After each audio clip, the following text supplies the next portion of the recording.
مش هنحلل الاهلي او هنتكلم على الاهلي. انا رايي ان اللعيبه دي لازم تعرف مين هو الاهلي اصلا يعني اللعيبه دي تفهم يعني ايه اهلي، ويعني ايه تيشيرت اهلي، ويعني ايه دوري، ويعني ايه جمهور، ويعني ايه فوز، ويعني ايه انتصارات. يعني قبل احنا ما نحلل الاداء اقول ايه 3-4-3 ولا 4-2 ولا 4-4-2 ولا 4-1-4-1، مش هتقول ايه يعني؟ صحيح.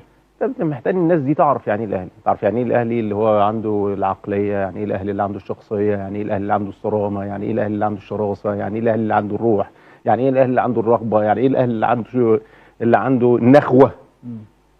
يعني ايه كل ده؟ يعني ايه كل ده قبل ما نتكلم في لعبنا ازاي والتعادل جه ازاي، دي مهم.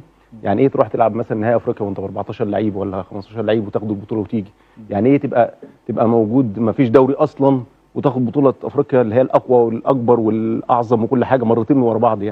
يعني ايه؟ يعني ايه يبقى عندك مشاكل كتير جدا حواليك وانت قافل على نفسك ومداري نفسك ومصمم؟ يعني لماذا افتقد الاهلي كل هذه المفاهيم؟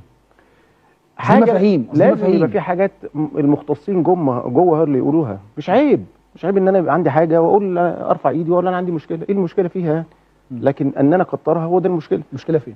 ما انا بقول لك انا ما اعرفش جوه التفاصيل ايه، لكن في حاجه غلط، في حاجه مش مظبوطه، في حاجه مش بتاعتك، مش شكلك، مش لونك، مش شبهك. مش شبهك يا راجل، ده الشوط الثاني يا راجل، ده انت